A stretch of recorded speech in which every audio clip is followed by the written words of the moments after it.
Mental health family, it is Tuesday, so we have another episode headed your way. This time, we are traveling to Colorado to sit down with Tami Kiekhaefer. Are you lonely because you're single or lonely in an unfulfilling relationship? This week's guest is the author of Preparing for the Jungle, an essential guidebook for women searching for healthy relationships. She challenges women to examine their belief system and their internal dialogue on their family role, communication style, and personality type. Using holistic tools and techniques, this book teaches women to take control and learn to connect for romantic success. She is an LCSW and has been working in the mental health field since 1993.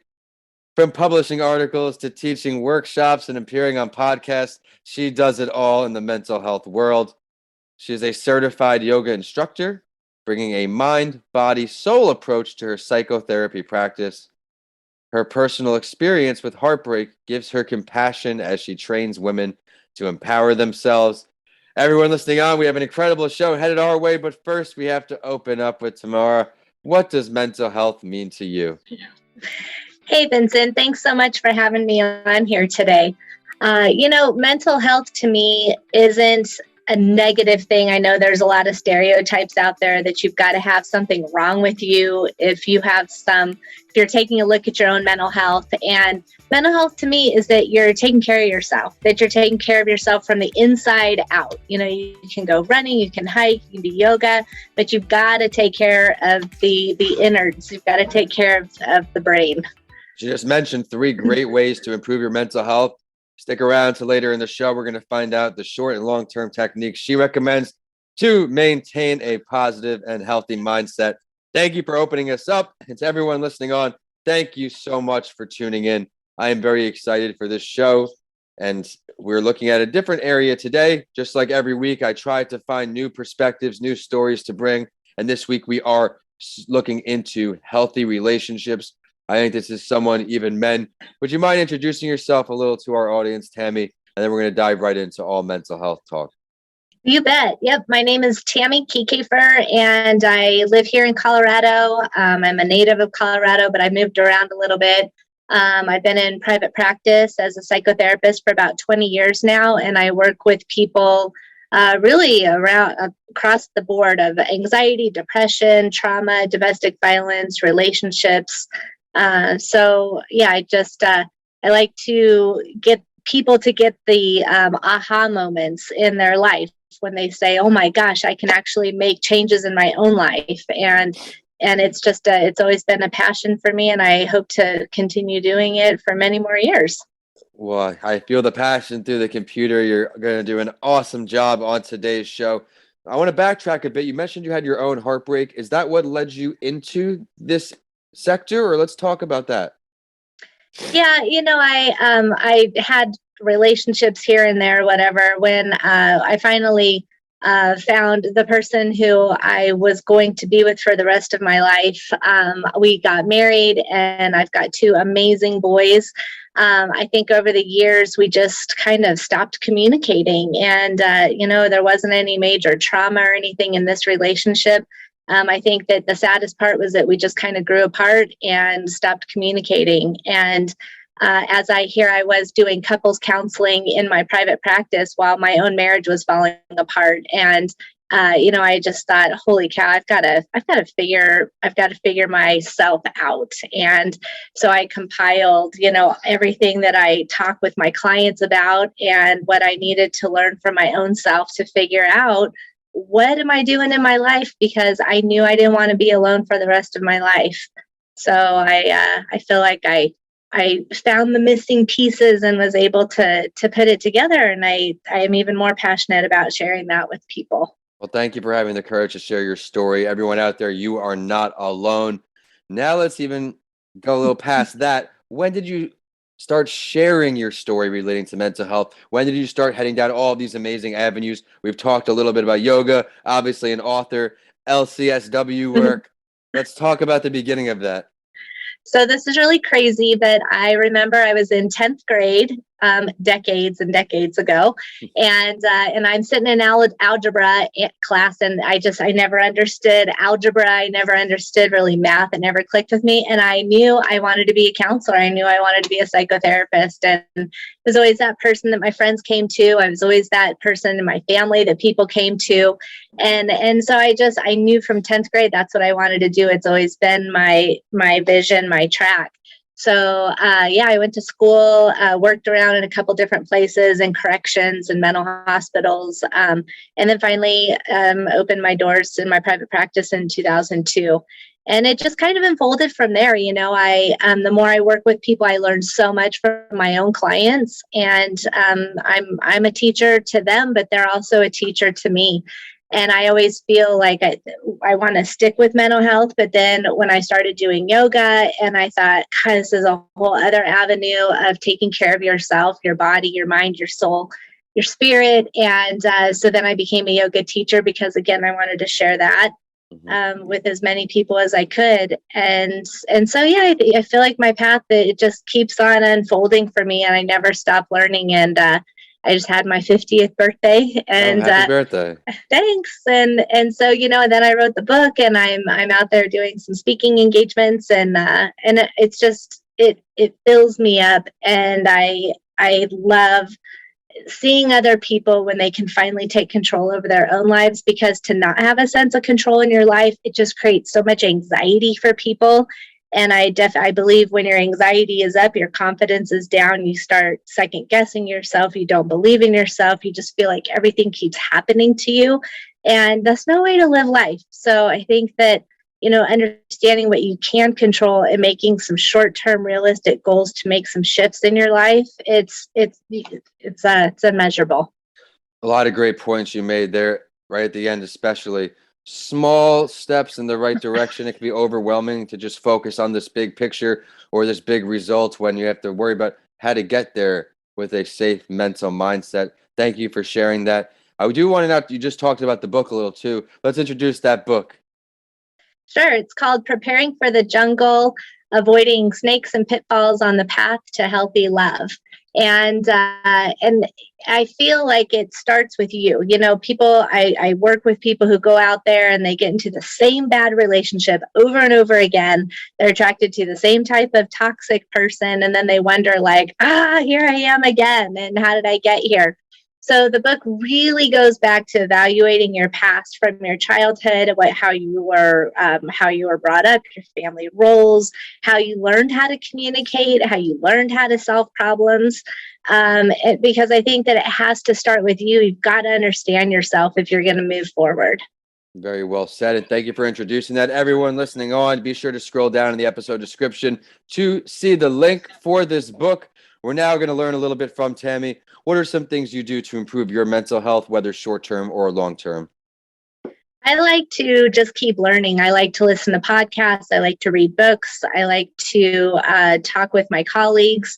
If I don't understand something, I want to go look it up. I want to live it. I want to research it. In my own life, it doesn't mean my life is perfect by any means. Here, I'm a mom of 2 teenage boys, and in my own relationship, and I'm engaged now.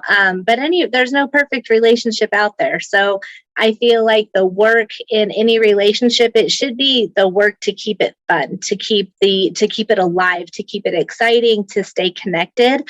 The work shouldn't be wondering, is he cheating on me? Is he, just fighting? And that shouldn't be the work. That's when you have to reevaluate. But right. I think to just continue looking in the mirror and understanding what it is that you need to keep working on yourself, and not hoping that other people change around you.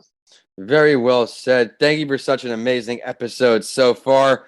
What's next for you as far as anything in the mental health world? What can our listeners and viewers expect from you?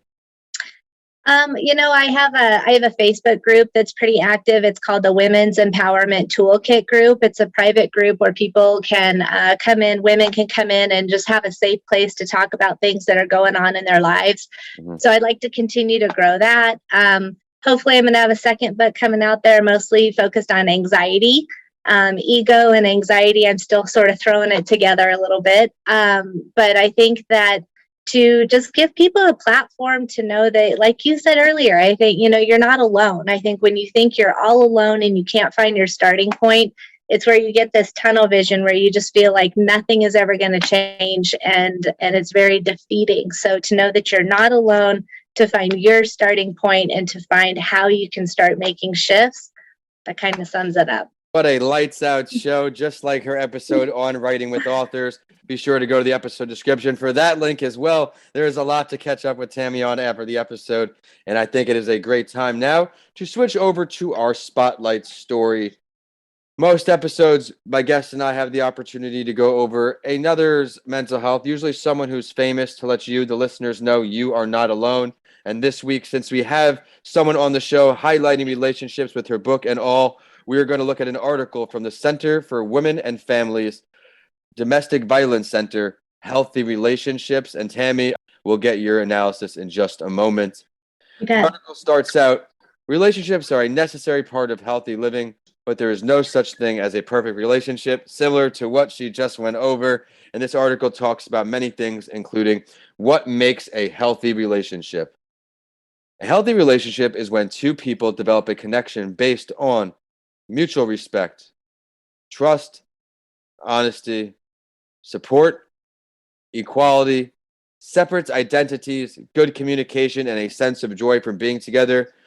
All types of relationships require effort, whether it's family, coworkers, friends, romantic partners, employers. Maintaining personal boundaries, communicating clearly, the article says, and stating one's intentions are excellent ways to begin a healthy relationship. And now it also brings up some signs of what an unhealthy relationship is. An unhealthy relationship could have some of these characteristics: puts their needs first and neglects the needs of their partner, puts the partner's needs first and neglects caring for themselves, feels pressure to change who they are for the other person, feels worried when they disagree with the other person, or feels pressure to quit activities they usually or used to enjoy, amongst others. I also want to touch on one more piece before bringing Tami back on. When should a person seek professional help for the relationship? It says, here are a few examples. If they feel obligated to have sex, engage in sexual activities, or they have already been forced to have sex, engage in sexual activities. If the partner, if physical violence is involved in the argument, if sexual violence is involved in the argument, or if a person has a history of staying in unhealthy relationships. Tami, what are some of your takeaways on this article? I think the article was really well laid out. I love the bullet points, and I think that it helps so much for people to read an article like this and see it in black and white when they look at it and go, "Oh my God, I felt like this before." I thought my relationship was healthy. I thought it was okay, but now I'm looking at it and it's pretty bad. I think that a lot of times when people hear domestic violence, they think, well, I'm not getting hit, or they haven't broken a bone, so it must not be that bad. I think that there's so much more that happens before the physical part happens, which will eventually happen if you don't get out. But the mental abuse, the emotional abuse, it's huge, and it tears you apart. It brings you down. But anytime you start to second guess yourself, I think that gaslighting is a term that's used a lot these days, but man, is it real. And it's so subtle that you don't even see it coming. And all of a sudden it's like it smacks you in the face and you go, well, I'm not happy. But at this point, your confidence is tanked. Yep. And it's real hard for people to get out. And then they're embarrassed to go talk to people because they feel like, God, I've been in this for so long. What's everyone going to think? They're going to think I'm so stupid for staying. Very, very well said once again, Tami. Unfortunately, these relationships, as you said, they require work. There is no perfect relationship. The advice you gave all throughout and just on this analysis is going to go a long way. So thank you so much for taking the time to join a second episode on my podcast series. Again, the Writing with Author link will be in the show bio with her book. I'm going to ask her to give me her Facebook group link for the profile as well. Now tell everybody else any other contact info or where to find that book perhaps now.